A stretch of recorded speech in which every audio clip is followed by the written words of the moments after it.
Assalamualaikum warahmatullahi wabarakatuh. Perkenalkan, nama saya Rohmat dan di sebelah saya adalah rekan saya. Chandra, dan di sebelah kanan saya ada saudara Hasan, dan sebelah kiri saya ada saudara Rangga. Kita akan menyaksikan debat ya pada malam kali ini. Bisa dimulai? Oke, Bung Rangga, perkenalkanlah diri Anda kepada seluruh orang di Indonesia. Terima kasih kepada moderator terlebih dahulu atau host yang telah memberikan saya waktu untuk memperkenalkan diri. Nama saya Rangga Biaditya. Saya akan menjadi lawan debat yang ada di depan saya sekarang. Dan saya akan kembalikan ke hostnya lagi.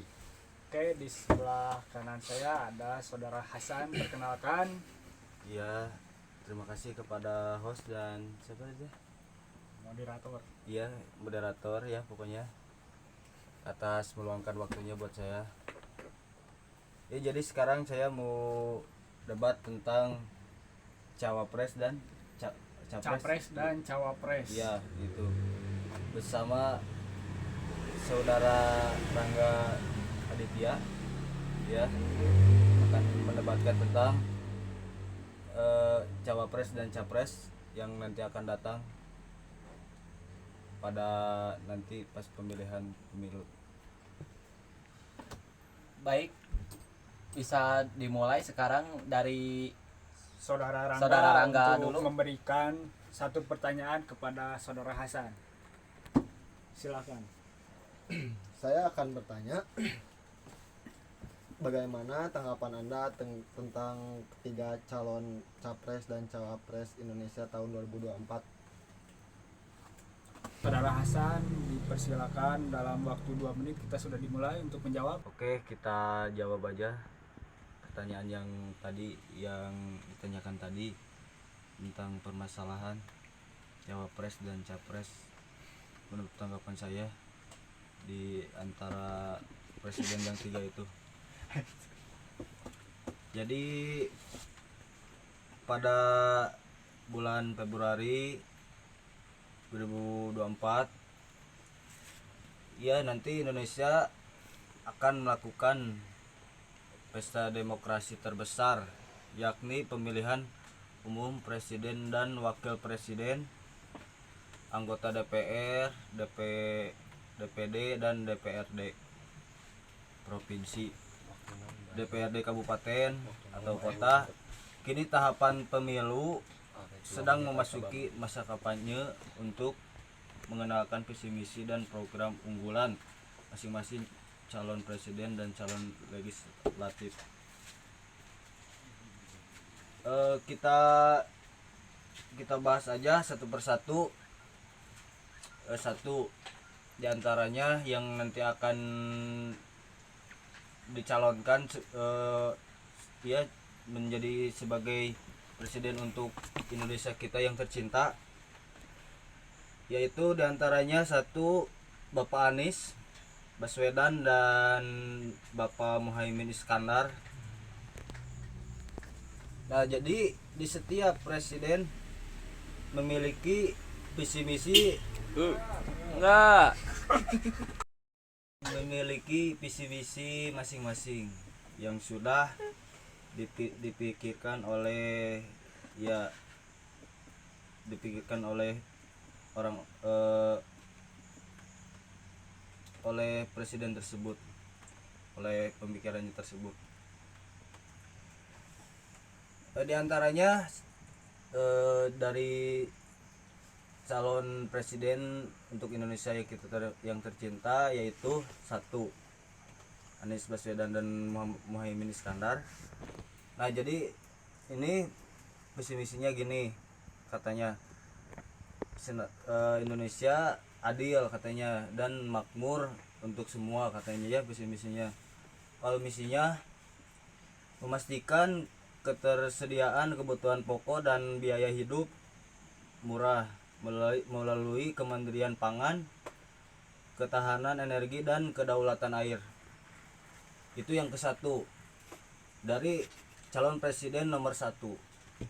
Yang kedua, mengentaskan kemiskinan dengan memperluas kesempatan berusaha dan menciptakan lapangan kerja, mewujudkan upah berkeadilan, menjamin kemajuan ekonomi berbasis kemandirian dan pemerataan, serta mendukung korporasi Indonesia berhasil di negeri sendiri dan bertumbuh di kancah global.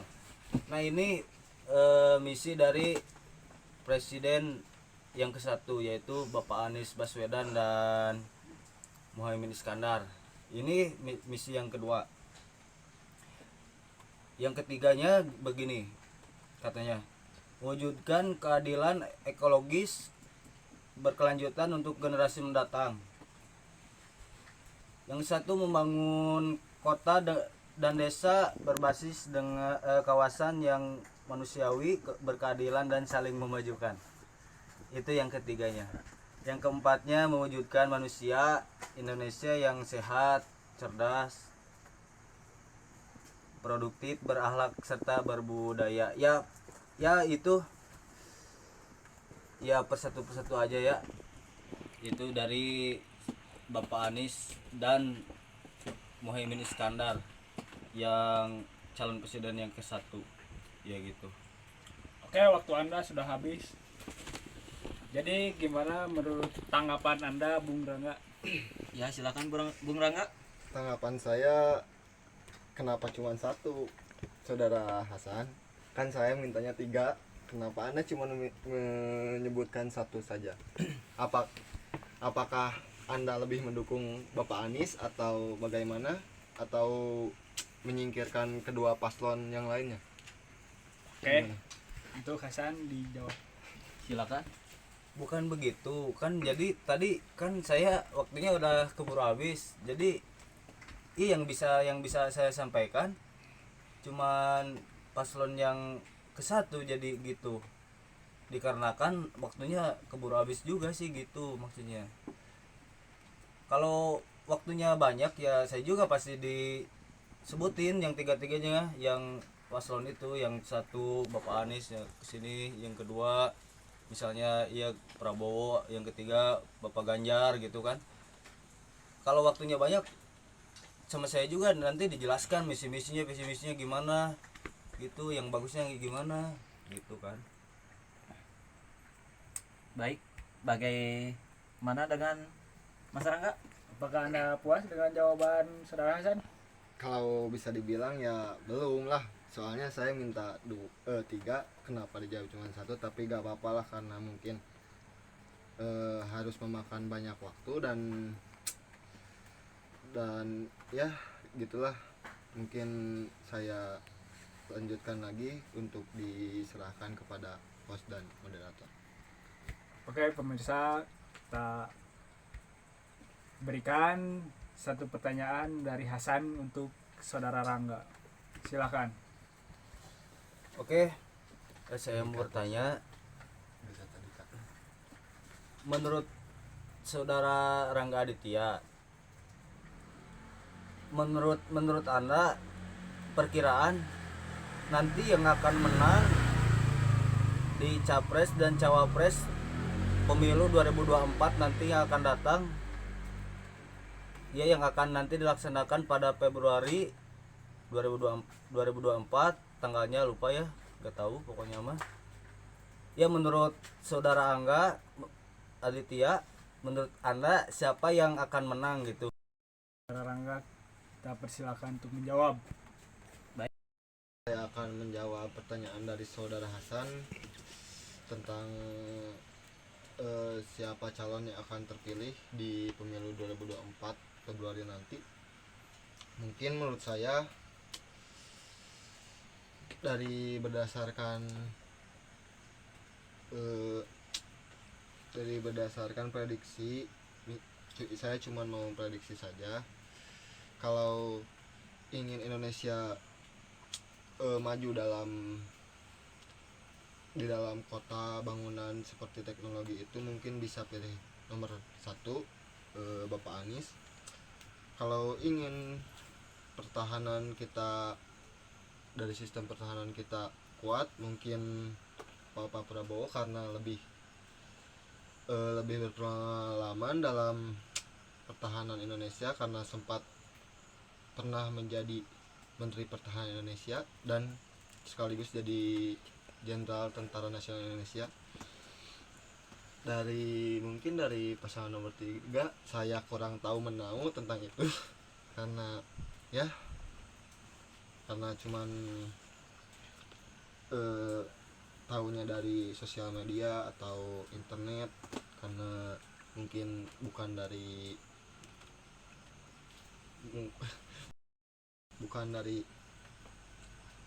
wilayah saya dia berasal, jadi saya kurang tahu menau. Jadi saya akan menjawab, tapi mungkin saya juga tidak bisa memaksakan harus memilih Bapak Prabowo kah, Anies atau Ganjar. Mungkin itu kehendak sendiri, tapi pilihan saya untuk Pak Prabowo. Silahkan, saya kembalikan lagi ke Pak Host. Oke, gimana tanggapan dari Saudara Hasan untuk mengenai jawaban dari Saudara Rangga? Cukup sajalah, buat saya cukup saja dari jawaban saudara Rangga. Cukup saja, cukup puas lah pokoknya mah. Dikembalikan lagi kepada host dan moderator. Oke, terima kasih untuk keduanya. Apabila penonton ada yang mau bertanya, silakan.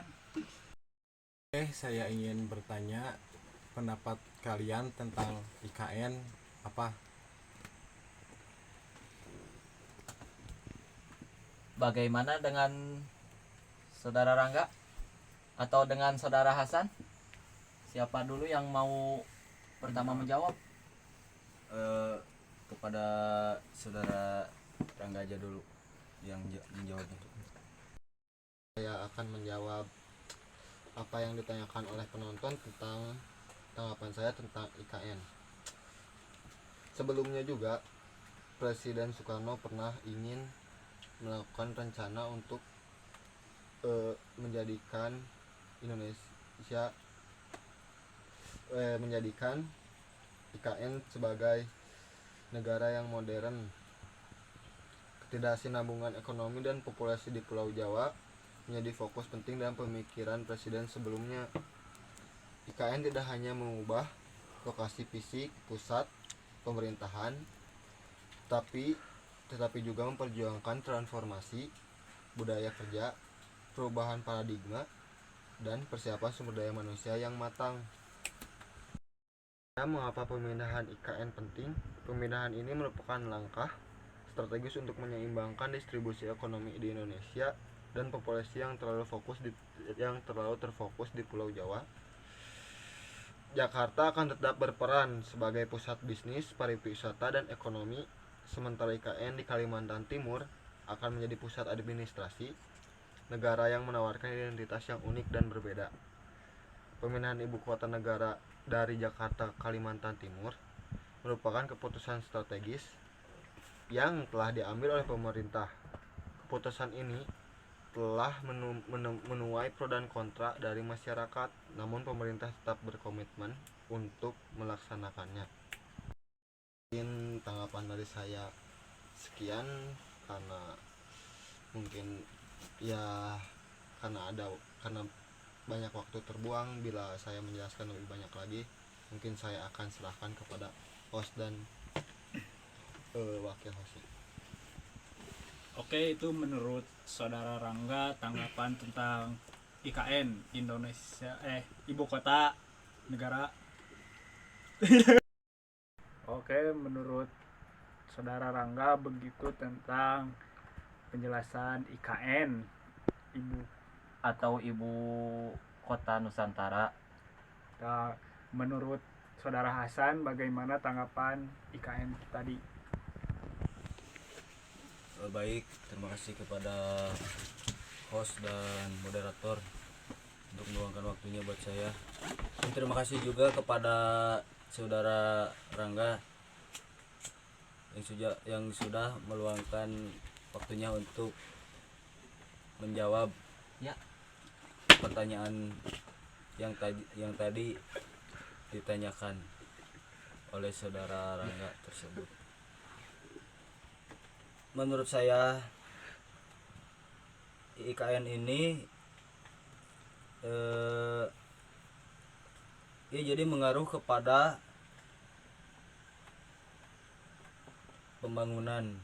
berhasilnya pembangunan. Jadi ya agar gimana ya begitulah. Menurut saya pokoknya tidak jauh beda sih sama jawaban yang tadi yang sudah disampaikan oleh saudara Rangga. Ya tidak jauh beda. Iya sih emang begitu. Menurut saya juga ya cukup menurut saya mah dengan jawaban saudara Rangga. Terima kasih atas kedua belah pihak dalam perdebatan kali ini. Dicukupkan sekian. Dan untuk dua belah pihak kita agar tidak panas-panas, kita bersalaman berdamai untuk Indonesia maju. Oke, silakan bersalaman. Terima kasih ya saudara Hasan. Ya, terima kasih juga. Terima kasih. Ya. Oke, terima kasih. Juga kepada Terima kasih sudah datang di sini. dan saudara Rangga. Satu lagi. Terima kasih ya. Mohon maaf bila ada kesalahan saya mengucapkan. Sebaliknya juga ya. Oke, perdebatan ini kita tutup dengan wassalamualaikum warahmatullahi wabarakatuh.